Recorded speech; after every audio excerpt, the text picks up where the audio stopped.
Waalaikumsalam warahmatullahi wabarakatuh.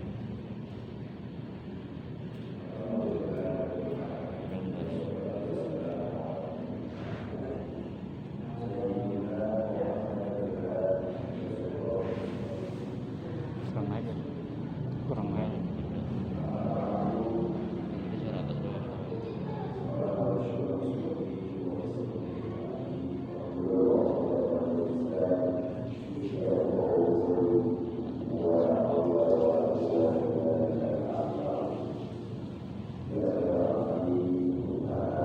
Suara luar.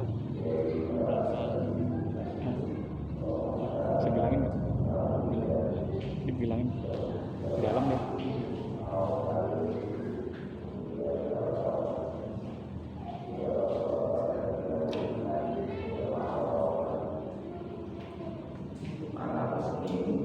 Yang saya hormati dan juga Allah muliakan, alhamdulillah kita bisa dipertemukan oleh Allah Subhanahu wa taala di tempat yang mulia ini. Semoga pertemuan kita dalam melaksanakan rutinitas ini Allah jadikan sebagai nilai ibadah kepada kita semua.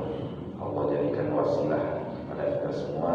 Pengajian ini mudah-mudahan kita meminta kepada Allah semoga pengajian ini menjadi wasilah kita semua diampuni oleh dosa-dosanya oleh Allah, dosa orang tua kita, guru kita, kerabat-kerabat kita. Allah kabulkan hajat kita, Allah berikan kepada kita umur yang panjang, berkah, dan juga Allah berikan kepada kita rezeki yang banyak, halal, barokah, dan juga kita meminta kepada Allah mudah-mudahan Allah wafatkan kita semua dalam keadaan husnul khatimah. Amin ya Allah. Amin ya Allah ya Rabbal Alamin. Kemarin kita sudah masuk bab pembahasan baru, yaitu tentang keutamaan fakir. Tapi sebelum kita masuk, saya mohon maaf sebesar-besarnya bila tadi acara saya tidak ikut menghadiri. Ya, sebenarnya ada, tapi ada acara keluarga, ya, dah lama kita nggak bertemu. Dan kemudian saya juga meminta maaf bila nanti setelah pengajian ini, ya, dan sebelum kita melaksanakan pengajian selama 1 tahun, saya minta maaf sebesar-besarnya. Insyaallah nanti di penghujung acara kita berdoa dan kita tawasul kepada guru-guru kita. Mudah-mudahan 1 tahun ini menjadi keberkahan buat kita semua. Dalam antara para ulama ada yang mengatakan man asyraqat min ayatuhu asyraqat bi ayatuhu.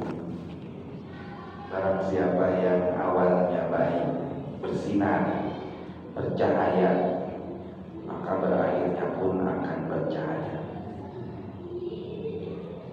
Kalau dinisbatkan kepada pengajian, ya kita ketika mulai pengajian tawasul kepada guru-guru kita, mudah-mudahan pengajian ini menjadi keberkahan bagi kita semua. Amin. Dan akhirnya pun nanti tawafan kita bertawasul kembali kepada guru-guru kita. Amin. Mudah-mudahan segala hajat kita dikabulkan oleh Allah Subhanahu wa taala. Maka ada orang pasien hadis yang selanjutnya. Bismillahirrahmanirrahim. Wa qala sallallahu alaihi wasallam, bersabda sahabat kanjeng Nabi sallallahu alaihi wasallam, innallaha, sesungguhnya Allah taala, yuhibbu, itu menyukai, mencintai, abdahul mu'mina, seseorang hambanya yang beriman, al-faqirul muta'affif, orang yang fakir tapi menjaga diri dari keharaman, abaliyal, kepada keluarganya. Bismillahirrahmanirrahim. Allah mencintai hamba mukmin yang fakir. Kita sudah mengetahui arti fakir yang kemarin ya, baik fakir secara materi ataupun semuanya itu adalah sifat yang baik. Ketika kita diberikan kefakiran, kalau bisa kita bersyukur, kalau bisa ya. Kalau tidak bisa, maka kita harus bersabar. Sesuai dengan hadis yang kemarin di dalam Mukhtarul Ahadits, bahwa Allah menurunkan balai itu ala qadri, menurunkan balai itu ala qadri sabr. Yanzilu sabra ala qadri bala. Allah tidak sama sekali menurunkan balai kecuali dengan ukuran kesabaran yang akan diterima oleh sahabat tersebut. Jadi Allah akan mengetahui, dan Allah sudah mengetahui terlebih dahulu ukuran kesabaran si hamba. Jadi ketika kita diberikan ya, yang namanya kefakiran, yang pertama kali harus kita laksanakan adalah harus sabar ya. Setelah sabar, baru kita meragam diri kita. Kenapa kok Allah menahan rezeki kita ya. Kita teliti di dalam diri kita, apa yang sudah saya lakukan, dosa apa yang telah saya laksanakan, itu ya. Setelah dikembalikan lagi dan kita kemudian tersadar, barulah kita akan ada rasa syukur di sana. Ya, maka orang yang fakir dan sabar akan mengalahkan orang yang fakir, ya, tapi tidak bisa sabar. Orang yang kaya, ya, orang yang fakir dan sabar akan mengalahkan orang yang fakir yang sabar dan orang yang kaya yang syukur. Biasanya orang yang fakir itu dia suka bersabar. Biasanya orang kaya itu dia suka bersyukur. Tapi kalau ada orang fakir bersabar dan bersyukur, maka itu akan mengungguli daripada kedua kelompok tadi. Oleh karenanya sifat fakir ini Allah kadang-kadang berikan kepada hambanya yang beriman, supaya meragam dirinya sendiri bahwa kita di hadapan Allah tidak ada apa-apanya. Apa yang mau kita sombongkan? Ketika kita diberikan kefakiran, maka ya yang harus kita laksanakan di dalam hadis yang akan kita bahas ini adalah harus menjaga harta kita diberikan kepada orang dan keluarga kita dari hasil yang halal. Allah mencintai ketika kita diberikan kefakiran, tapi tetap kita memberikan nafkah kepada keluarga kita dan anak-anak kita dari uang yang halal. Ya, maka itu kita akan dicintai oleh Allah. Gampang kalau mau dicintai sama Allah. Ya, ada tawaran bisnis ini bisnis itu tapi nggak jelas. Ya, misalkan, dan juga memang menggiurkan untungnya, kira-kiranya kita mau mengikuti atau tidak gitu. Kalau misalkan sudah kita ikuti, ya kita mawas diri mana yang patut kita berikan kepada keluarga, mana yang tidak. Selama kita masih bisa memberikan kepada keluarga yang halal dan berkah, insya Allah Allah akan mencintai kita. Perkuat keluarga kita keimanannya. Ya, kalau kita bisa kasih tahu kepada istri kita, mah jangan yang ini mah ya nggak bagus, mendingan yang ini, hasil walaupun sedikit kita makan. Nah, ketika istri mengerti daripada perkataan kita dan menerima dari yang kita omongkan itu, kita jelaskan itu, insya Allah Allah akan mencintai kita dan juga keluarga kita. Anak-anak jadi soleh dan soleha. Kenapa? Karena yang diberikannya adalah barang yang halal. Tapi ketika ada barang yang haram yang masuk menjadi darah kita, kemudian menjadi daging kita, itu akan menjadi penyakit kepada diri kita sendiri. Minimal penyakitnya adalah malas ibadah. Ciri mun malas ibadah, berat karena ibadah. geus ngadahar karena kadaharan anu goreng. Itu ya. Bukan hanya dari bergizi saja. Kalau para ahli ya ibadah itu akan bisa merasakannya. Oh, tadi belum ada jengkol, belum tentu jengkol.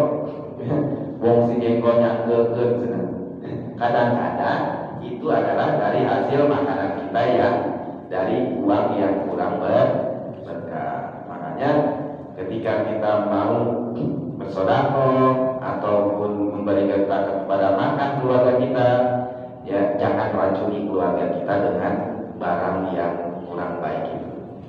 Ya, begitu mah tempelkeun we. Ya, begitu mah belikan karena mobil we gitu mah atau tempel-tempelkeun karena aksesoris. Ya, tapi kalau yang dimakan hasil kerja kita sendiri, ya, atau yang sedekah orang lain, makanya sedekah pun berarti jangan dari uang seperti itu. Ya, kasihan orang lain yang dikasih sedekah diracuni sama kita. Coba bayangkan, benar ya? Ya, makanya sebisa mungkin kita memberikan ya kepada orang lain, khususnya kepada keluarga kita adalah barang yang halal. Ya, walaupun kita fakir, tetap kita menahan diri kita tidak mau memberikan keluarga kita yang haram. Contoh, misalkan saya jadi DPR, uangnya banyak, sokok sini, misalkan banyak nih, ada yang masih ini, ada yang masih ini, itu kan nggak jelas. Yang jelas mah gaji saya tiap bulan 40 juta misalkan, ataupun ketika saya kerja duduk dibayar. Itu yang dikasih kepada keluarga kita. Kenapa? Itu adalah dari hasil kerja atau kita misalkan sebagai penulis draft, ya seperti itu kita berikan kepada istri kita, anak-anak kita. Tapi ketika ada uang-uang yang lain dalam tanda petik ini yang nggak jelas, ada orang yang kadang-kadang merek keingetan namanya ya, seperti itu kepada pejabat misalkan. Ya, kita sebagai tokohnya, pejabatnya, maka seperti itu sebenarnya ya kalau bisa jangan diberikan kepada orang-orang terdekat kita atau disedekahkan. Kadang-kadang orang sedekah sekarang itu dari hasil-hasil seperti itu Pak, duit anu di kantong nama itu, contoh ke masjid, ya, disedekahkan, ya duit leuwih, nah itu kaji sebenarnya. Lewat kamari bab sedekah eta. Ya. Duit anu bagus mah dari hasil keringat sendiri. Wa qala sallallahu alaihi wasallam al-faqru amanatun. Masyaallah. Fakir itu adalah amanat. Faman kata mahukana ibadatan wa man baha bihi faqad qallaba ikhwanahul muslimin. Masyaallah. Fakir itu adalah amanat dari Allah. Seperti anak kita. Kalau kita diberikan anak, Allah karuniai kita anak, kita harus bersyukur. Kenapa? Karena banyak orang yang tidak diberikan anak. Jadi ketika kita diberikan anak, itu harus bersyukur kepada Allah. Baik perempuan ataupun laki-laki sama, harus bersyukurnya. Kenapa? Karena di sebagian kasus ada orang yang menikah tapi tidak dikaruniai anak. Ya, dan itulah harus kita timbulkan rasa syukur. Ya, dan kalau itu adalah amanah berarti harus kita jaga. Selama kita jaga amanah tersebut, maka akan menjadi ya baik menurut kita maupun orang lain. Anak kita jaga, jangan sampai malam mingguan kamu parawan dia ayah menyamper bigen mereka batur, oh pinjam dulu ya si nengnya gawe mana barang. Atau anak kita yang laki-laki kadang-kadang dibebasin, mau kemana? Mau ziarah, mau kemana? Mau ikut apa namanya manakib, atau mau ikut cikiran, mau ikut istiqosahan. Nongkrong jam 3 balik subuh ke berangan. Itu nggak baik. Kalau mau dek mau kemana? Mau ziarah, ayo sama bapak saya anterin ente ziarah sama saya bareng. Itu orang tua yang baik itu. Mau kemana? Mau ke Empang, mau ikut manakib malam Jumat? Ayo sini sama saya bareng-bareng. Saya juga mau ke sana. Kalau ente pengen, jangan sampai anak kita kemudian ngompreng atau lumpang, kan ngira aja gitu. Nanti, saya nggak setuju kayak gitu. Ya, tuh anak tuh anak-anak, selama kita jaga dia dari mulai dia kecilnya sampai dia dewasa, sampai dia dinikahkan sama kita jaga jangan sampai dia berzina, kita jaga harta makanannya supaya jangan sampai kepada makanan yang jelek-jelek. Selama kita menjaga anak tersebut sampai dewasa sampai menikah, pasti akan berdampak kepada anak itu. Balik lagi ke kita kan? Kira-kira balik lagi ke kita, anak jadi soleh nggak? Soleh. Nggak perlu kita tiap hari teleponin atau tiap minggu atau tiap bulan iraha datang, kumaha si neng, nanyakeun mah incu, kalau begitu kadang-kadang. Padahal ya teh nanyakeun kurang, datang-datang. Gimana sih teteh pada incunya? Cager. Padahal itu teh maksudnya orang tua kok nggak datang ini gitu loh. Dan kayak gitu tuh sebenarnya tamparan buat anak itu. Kalau orang yang sudah soleh dan soleh gak perlu ditelepon, dia akan datang sendiri ke rumah orang tuanya sesering mungkin selama dia masih hidup. Kalau sudah sepuh apalagi itu sudah sumber keberkahan, ciri itu anak soleh. Berarti kalau dinisbatkannya, disamakannya kefakiran seperti anak dan juga amanat, seperti amanat, layaknya seperti anak tadi, berarti kefakiran tersebut akan memberi dampak kebaikan kepada kita. Selama kita jaga kebaikan tersebut, selama kita jaga kefakiran tersebut, pasti kita akan diberikan kedudukan dari Allah Subhanahu wa taala. Ya. Paman kata mahu karena ibadatan. Selama kita umpetin yang namanya kefakiran itu menjadi nilai ibadah. Jangan sampai tetangga tahu kalau kita nggak punya beras. Jangan sampai tetangga nggak tahu kalau kita punya masalah. Ya, jangan sampai bocor. Ya, seperti itu menjadi ibadah. Tapi dalam kasus yang lain tetap kadang-kadang masalah kita harus juga diberikan dan diinformasikan, di-share kepada orang lain. Tapi kebanyakan masalah itu jangan sampai kita share kepada orang lain jika timbulnya dari kefakiran. Contoh ini, kita biasanya laku misalkan bisnis kita, tapi sekarang kita enggak karena lagi corona. Kadang-kadang ya kita ya seperti itu. Padahal kebutuhan banyak. Anak sekarang mau sekolah, mau ujian, misalkan kita harus bayaran, sedangkan kita nggak punya uang, motor perlu bayar ini. Nah, itu jangan sampai bocor kepada orang lain. Gimana bocornya? Misalkan punya status di media sosial, nyun status, nyun share, ya kadang-kadang ayo nama TikTok, nyun nyinggung salah ki urang, lamun awalnya teh mah ibu-ibu itu. Namun lalaki dia menyinggung pemajikan orang. Nah, pakai video batur orang iluan karena omongan anak. Eta sebenarnya nama yang status gitu, mau mengeluarkan isi hati kita supaya diketahui orang lain. Itu nggak amanah. Kalau yang amanah itu simpen di dalam diri kita. Jangan sampai orang yang tahu, orang lain tahu keadaan kita. Kalau kita sudah pandai-pandai menyimpannya, ketika Allah akan memberikan kepada kita, ya sudah dipaspun, Allah akan berikan kepada kita rezeki yang banyak, itu akan menjadi rasa syukur yang besar. Contoh, akhirnya orang ditahan jadi fakir, karena kita tahan, seberapa besar kita bisa menahannya, seminggu, 2 minggu, ataupun sehari, 2 hari. Setelah 2 hari, 3 hari, Allah berikan rezeki kepada kita. Kira-kira kita akan tambah syukur kepada Allah atau tidak? Begitu. Kalau kita tambah syukur kepada Allah, maka itu Allah akan berikan lebih lagi.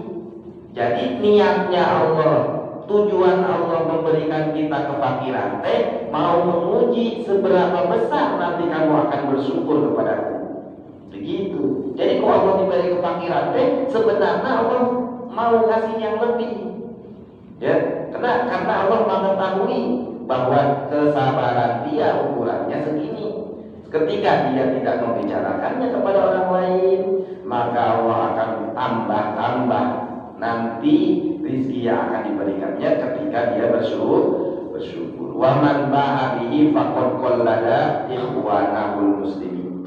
Kalau dia menzohirkan, ngembar, mengumumkan, bahkan mengetahui orang lain akan kefakiran kita, itu sebenarnya akan membebani teman kita yang sesama muslim. Jadi jangan sampai ya, orang lain juga udah susah mikirin dirinya sendiri, apalagi mikirin orang lain. Ya. Dan juga kebutuhan itu pasti kebutuhan kita berbeda-beda, Pak. Ya, Bapak kebutuhannya segini, ya, dan tidak bisa disamakan. Tapi ada persamaan dari semuanya. Kebutuhan secara umum ada. Tapi kalau kebutuhan setiap harinya, kadang-kadang setiap keluarga berbeda-beda, dan itu dikembalikan kepada keluarga masing-masing. Kadang-kadang sudah punya rumah, mobil geus boga, tetep we butuh kene. Gedor dar kene wae. Padahal dar begitu ulah kanyawan batur, maksudnya keur butuh kitu teh. Kadang kita ketika usaha pun ada pahitnya, betul. Ya, ketika kita ditimpa pahit tersebut, coba kita belajar bersabar. Ya, paling juga beberapa hari, paling juga beberapa bulan.